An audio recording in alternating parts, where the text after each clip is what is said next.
seen guns, you've heard cannons. But those weren't the scariest things out there in the American frontier. No, the real fear came when you saw nothing, then felt it. A club, a tomahawk, in the dark, in the woods. 1 second, and you were gone. And this is their story. They didn't shout, they didn't chant. They just came fast and brought pain. Your ribs folded, your spine gave out. You hit the dirt and never got back up. And that was the power of a good swing, of a weapon meant to destroy you. War clubs didn't care. Tomahawks weren't polite. They just did the job and left you behind. My name is Sam, and this is Wild America. Now, long before steel crossed the prairie, native warriors already trusted one weapon. Part 1. War clubs. Native American war clubs go back to the earliest periods of tribal warfare. Long before contact with Europeans, tribes across North America used clubs in battle. They were part of a broader tradition seen in many early cultures worldwide, where the club was one of the first weapons humans used. Over time, native groups developed their own distinct styles, adapting the basic form for different uses in war, ceremony, and status. Native tribes always shaped each head from what land gave: stone, antler, and then later iron when trade came in. Handles came from hard maple or oak, which is then shaped slow and then wrapped tight with rawhide so that nothing slipped when the air turned red. East of the Mississippi, warriors used ball-headed clubs made from a single piece of hardwood. The end was round and solid, like a fist. These clubs were well-balanced, slim, and heavy enough to break a skull. Some had metal spikes at the tip, and feathers hung from small holes. Each feather carried meaning, believed to give power to the one holding it. An Ojibwe scout might carry one for decades, then give it to his son the first time he smelled war in the wind. Now, although iron and steel changed the way warfare looked across much of the world, many Native American tribes kept using war clubs, refining them with new materials but sticking to the same close-quarters style.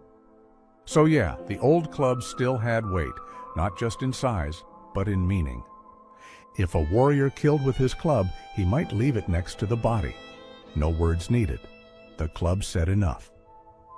Other times he'd leave it deep in enemy land, like a challenge, and if the enemy picked it up, that meant war. Simple.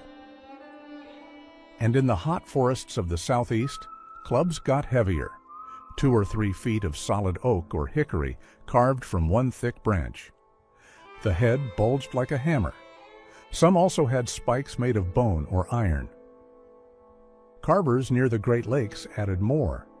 They'd also carve animal faces into the wood, like the open mouth of a bear or wolf seemed to bite down on the ball. Creek warriors called their clubs a tassa. Some made one edge flat like a wooden sword. Early visitors said it looked like a prop, but it broke bones for real. John Lawson once watched Catawba men dance with wooden swords under torchlight. Then came the red sticks. Creek rebels painted their clubs with red ochre. Red meant blood. Red meant war. Blood. Anger.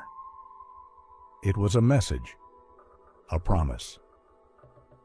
In Creek towns, if you raised a white stick, it meant you wanted peace. Even Creeks who sided with the U.S. painted their weapons before battle. In 1813, 700 Red Stick warriors attacked Fort Mims. It was close fighting, smoke, screams, clubs, and knives. And when the gates fell, the garrison became silent. The red clubs, now wet and still, told the whole story. For the Haudenosaunee, peace came with a white belt or a pipe. But a red or black club left on the trail meant war was coming.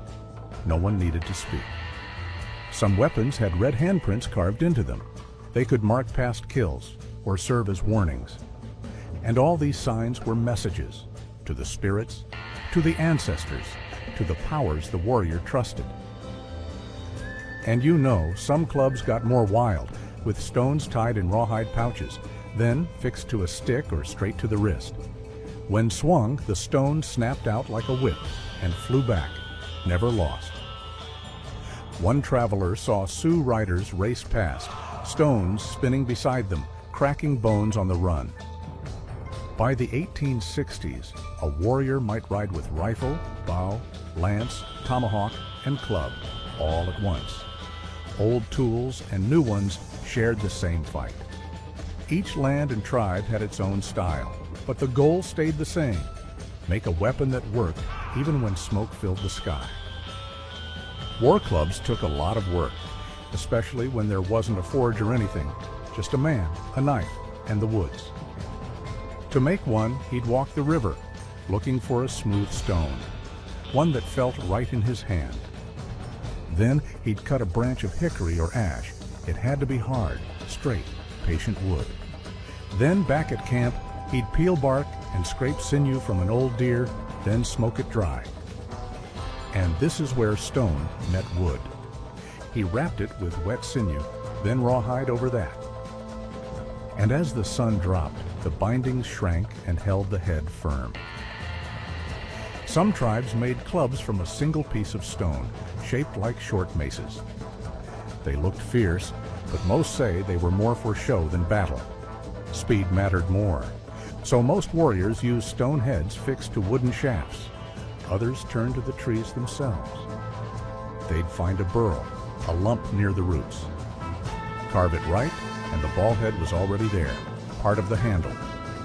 And as briefly mentioned earlier, in the southeast, some clubs had notches like alligator jaws, red paint, or rows of brass tacks. Bone and horn spikes were driven in, turning wood into a blunt, sharp blade. Resin filled the cracks. Smoke cured the glue. And when it was done, the club felt alive, ready for war. As for iron weapons, blacksmiths kept changing the shape.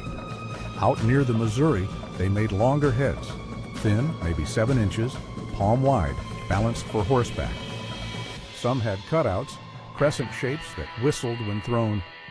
They came from old guns, bayonets, broken saws. Nothing got wasted. When iron broke, iron came back new. Then came a weapon that looked like something else. Now picture the wooden back of a rifle, without a barrel, just the grip and shoulder, carved from maple, 2 feet long. At the corner, a spike, horn at first, later steel from an old knife. Charge with that in hand, and the enemy might think you're still holding a gun. It weighs around 3 pounds, but the force lands on a small corner, hard enough to break bone. Some added a heart-shaped blade, like the officers' spears. Blood and honor mixed in one tool. By the 1860s, during the Plains Wars, Lakota riders still carried these clubs tied to their saddles. As mentioned before, warriors marked their weapons with signs only they could read. Leather wraps, quillwork, brass, shell, red ochre. Some clubs had tallies, lines, and symbols that told a story, signs of power, of spirit. Among the Lakota, a club might carry eagle feathers, signs of a guiding spirit. Some had lightning bolts painted on, asking power from the thunder beings. Steel heads got marked too. Then, once metal came, warriors scratched in names or signs.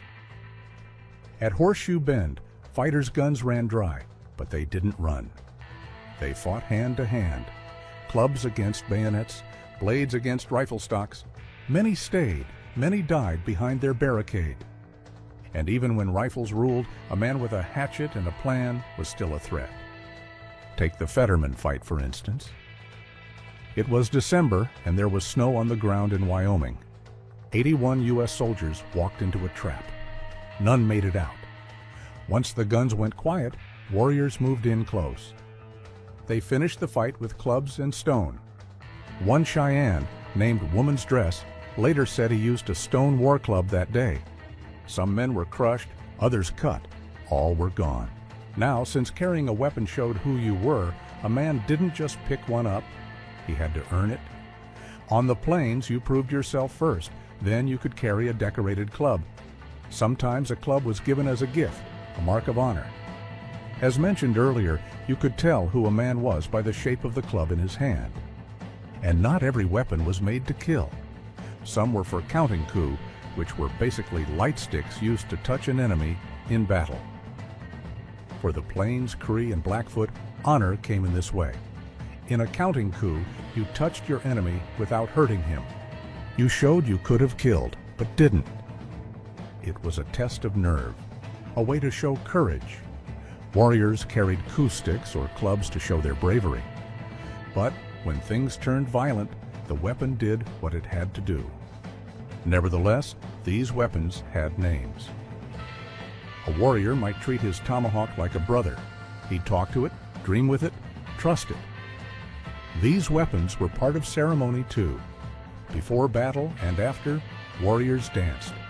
For spirit, not show. For memory. War dances could last for hours. Men moved around the fire, holding their weapons high. Each step remembered a fight. It wasn't pretend, it was a reckoning, a prayer. One visitor wrote about the Catawba. He saw them dance with wooden clubs. They swung them like they meant it. For an hour or more, it was ritual. And farther west, during the sun dance, warriors tied buffalo skulls to themselves with rawhide. They pulled against the weight to offer their pain. Nearby, their weapons, bow, club, lance, stood stuck in the ground. And when the dance ended, they took them back. It meant something. They were still warriors, still walking the path. Even in childhood rites, weapons showed up. A boy might get a small club during his vision quest. It marked who he was becoming, a protector, a fighter, someone ready for a hard life. Furthermore, before battle, there were rituals.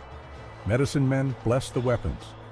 They opened war bundles, inside, a special club or blade. A war leader might carry it wrapped up, never touched by others. It had gone through the sweat lodge. It carried prayers, and the spirits went with it. Some weapons were only used when things got serious, like the talisman clubs. They were used for survival, not small fights. The Cheyenne had their sacred arrows. The Arapaho had their spirit lances. Same idea. Weapons, yes, but also links to the spirit world. After battle, the weapons still had work. There were post-battle dances, ceremonies. Warriors came back and shared what happened, not always with words. The clubs told it. A cut in the wood, a bloodstain, a feather added after a kill. In the scalp dance, they circled the fire with clubs in hand. Scalps were tied on tight. Women sang. The fight became part of the night.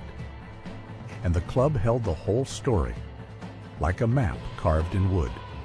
Some woodland groups used clubs for execution. After torture, they gave one final quick, clean blow to the head. It was about ceremony and meaning. Also, some tribes said their war clubs came from legend. For instance, the Lakota told of the Thunder Chief's club, a weapon no one could break. It always hit its target.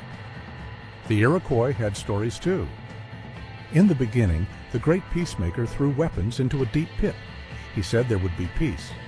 But later, when justice called for blood, the war god took those weapons back out. And that's what war clubs were. Peace and war, both held in the same hand. Leaders knew this well.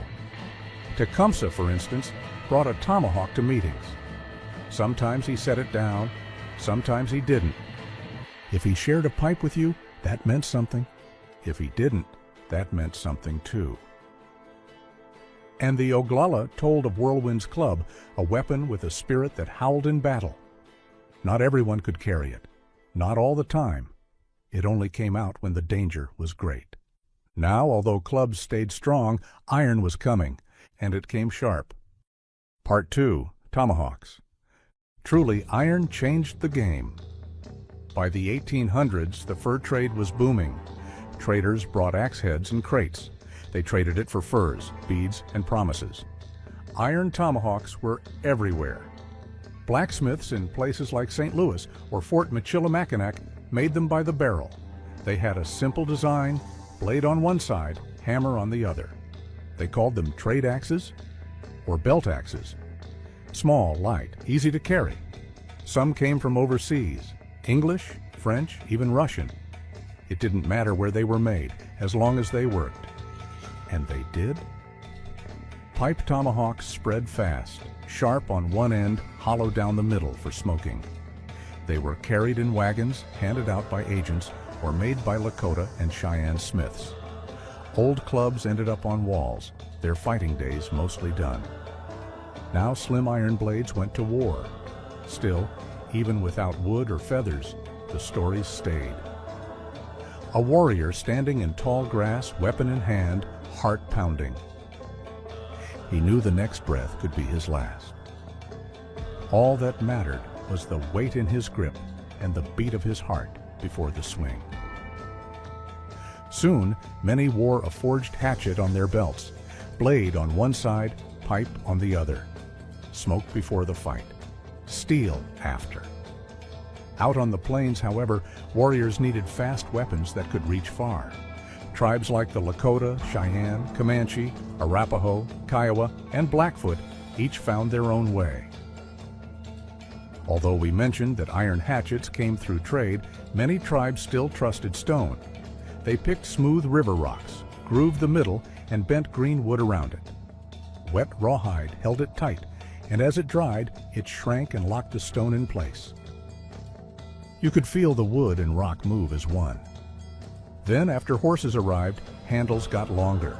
From horseback, a man could swing wider, hit harder.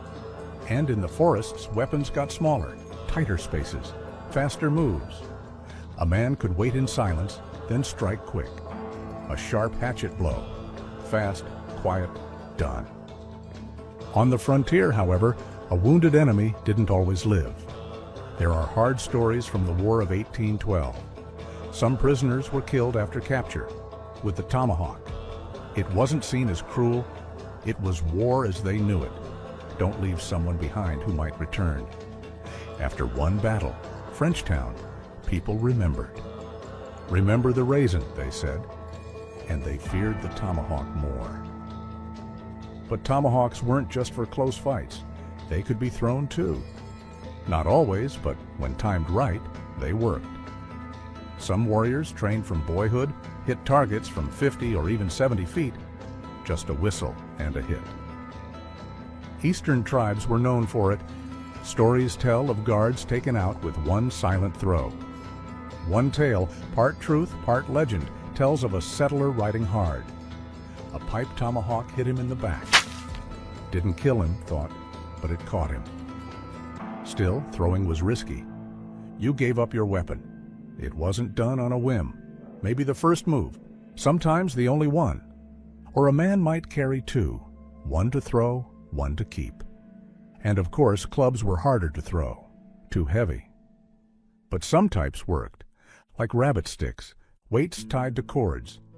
A flying club or axe, however, could shake the enemy, break their formation, shock them. Then the warrior rushed in with a knife or a second axe, bare hands if needed. And colonial fighters took note. Leaders like Rogers trained their rangers to fire once, then charge in with blades. Rogers' Rangers used them in the 1750s during the French and Indian War. The habit stuck. In the War of 1812, frontier units still carried hatchets. Major Robert Rogers made sure of it. Regular troops used them too. The U.S. Army's 1814 manual said each rifleman should carry a small axe, rifle, knife, and hatchet. Not just Americans, though. British light infantry and German Jaegers used them too. You needed one out there, in the woods, on the trail. When your gun jammed or ran out, a blade could save you. So yeah, that wasn't new. Native warriors had done it long before. But up close, the damage was harsh. A war club swung right could smash a man's skull. Hats didn't help. Helmets didn't help. It could break ribs, crush lungs, and that was just a rock on a stick. However, tomahawks cut deeper. Metal blades, sharp enough to slice through bone.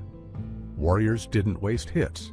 They aimed for the neck, the head, quick kills, clean scalps. Some reports said men were brained. Others were found with no scalps. These were signs of battle. Silence mattered too, you know. At dawn, during raids, speed and surprise were key. Guns gave away your spot. Clubs did not. Fear was a weapon too. When warriors charged with tomahawks raised, even trained troops sometimes broke. Once a line broke, the fight was over. That's how it happened at Little Bighorn. The lines fell apart. Chaos followed. Oglala, Cheyenne, and Sioux fighters flooded in, too close to shoot, just the smell of sweat, smoke, and blood. Some soldiers were shot, others were cut. Many were finished with clubs and hatchets, skulls crushed, limbs gone. The aftermath spoke for itself. Furthermore, sometimes tomahawks ended the fight. Among the Iroquois and other eastern nations, peace had a symbol. They buried the hatchet, not a figure of speech. They did it for real. Leaders would press tomahawks into the ground to show the war was over. No fancy words, just action. In 1680, Mohawk leaders and English officers met. They each buried a weapon, one for each side. That's how they sealed peace. The pipe tomahawk grew into something bigger. Leaders passed it like a promise. U.S. agents gave them as gifts. Elders used them at council fires. In treaty talks, they didn't just smoke any pipe. They smoked this one, the one with a blade. The smoke rose, and the words rose with it. They believed the Creator heard. Outsiders called it a peace pipe. It sounded simple, but it wasn't. To those in the circle, it was serious, stronger than words on paper. Even in old photos, you can see it. A chief holding a pipe tomahawk during a treaty signing. It was part of the promise. Tribes passed it around the fire too. When it came to you, you spoke, and everyone listened. Even after the fighting stopped, people remembered. By the late 1800s, tribes held powwows where veterans danced with old weapons to honor the past. Clubs and tomahawks were still carried and respected. You can still see them today. At gatherings, dancers carry sticks shaped like war clubs. Old-style tomahawks held with care. The blade might be dull now and the handle worn smooth, but it still speaks. Now, once a weapon was made, it still wasn't finished. It needed purpose. It needed spirit. Many warriors went off alone, to the hills, to the water. They fasted, prayed, waited for a vision. Maybe they saw a bear, a hawk, a storm, and that became their guide, their power. If a warrior saw a bear, he might sew bear fur on his tomahawk, or claws, or carve a bear's face into the club. It was basically a prayer made in wood. And as the frontier changed, so did its tools. But even when the guns got louder, the old blades still had something to say. Part 3, The Change of Time. And in time, settlers noticed. They saw how native warriors fought. They saw their tools. They saw what a war club could do, especially the gunstock kind. Some even copied them. You see? On the frontier, things moved both ways. Ideas, clothes, weapons. A trapper might carry a tomahawk. A soldier might learn to use a club. It was a tough land. People learned fast. They had to. Every trapper had one. So did most settlers.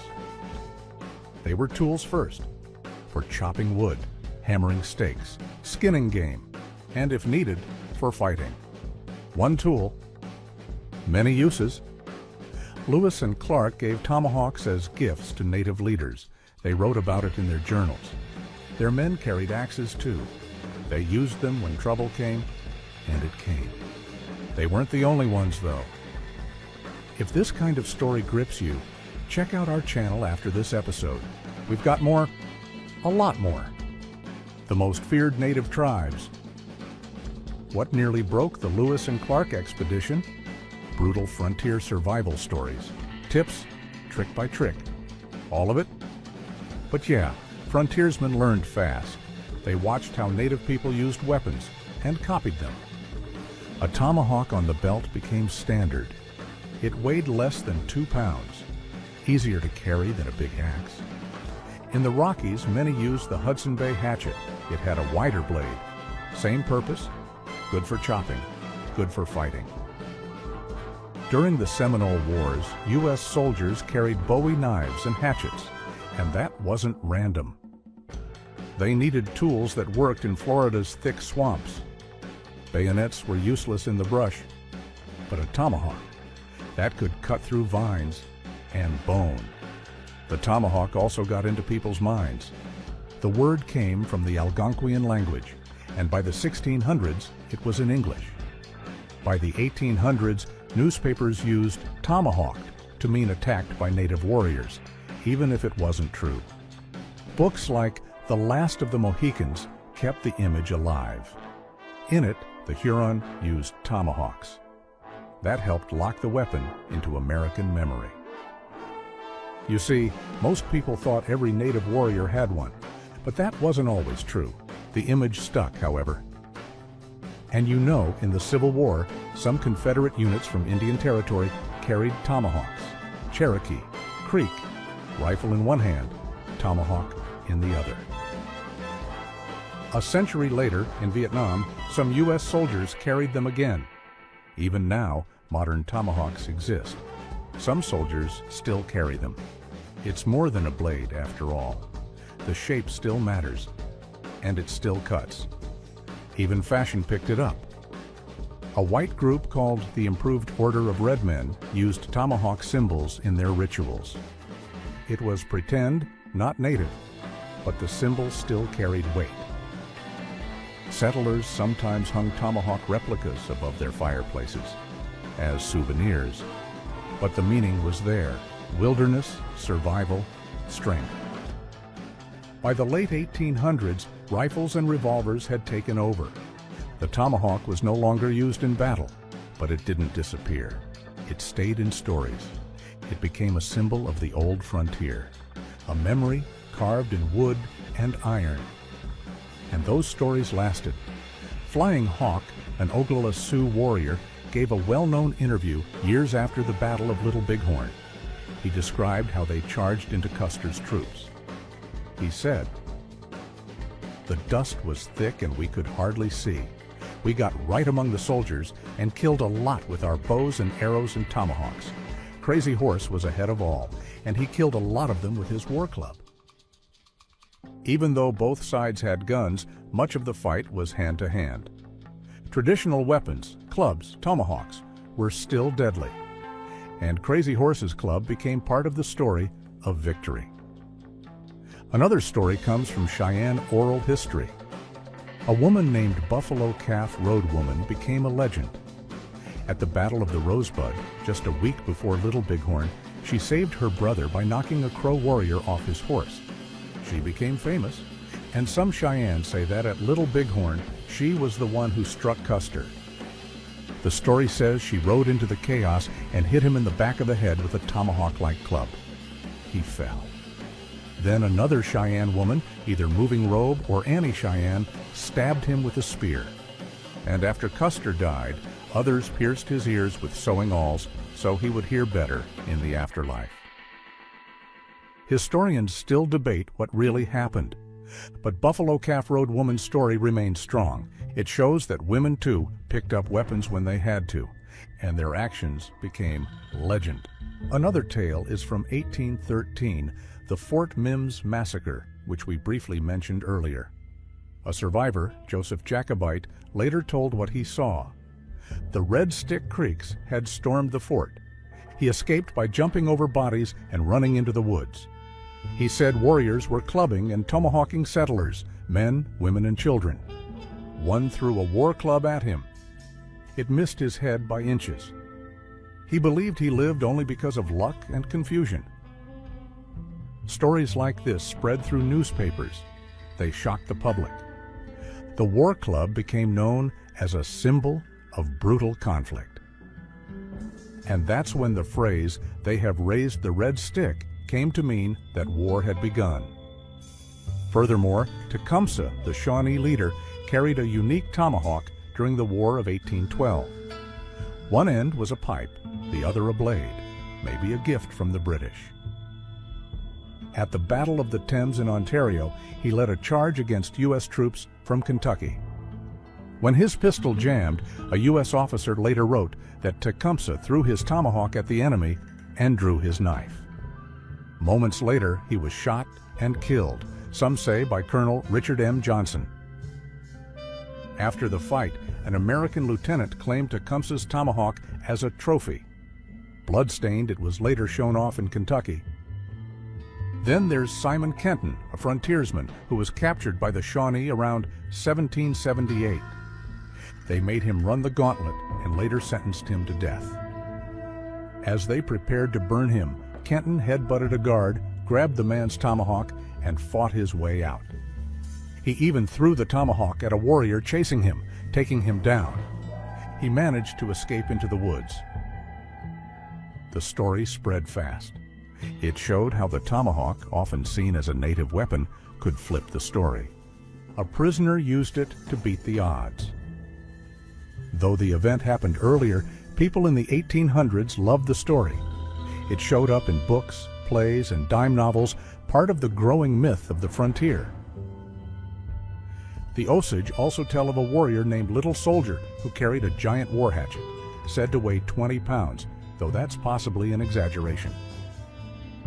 In a battle with the Kiowa, he killed their war chief with one blow.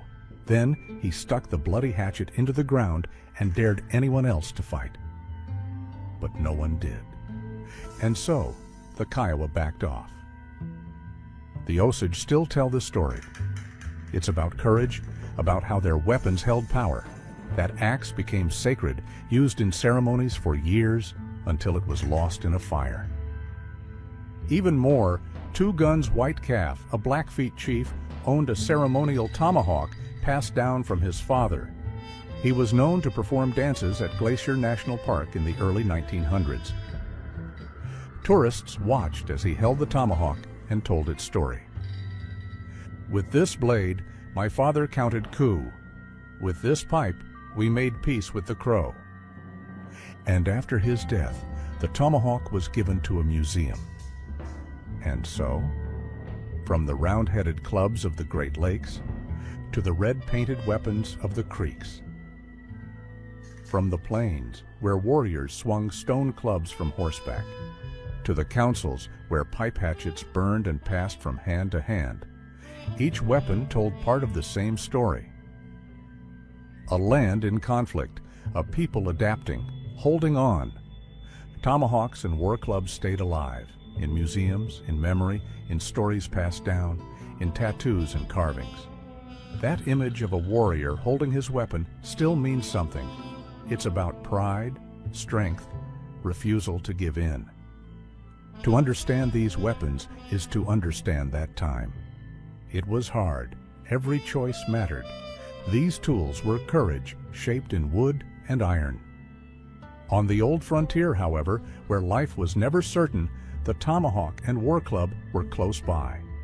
For lighting fires, for hunting, for guarding the village, for war. They stayed until the very end,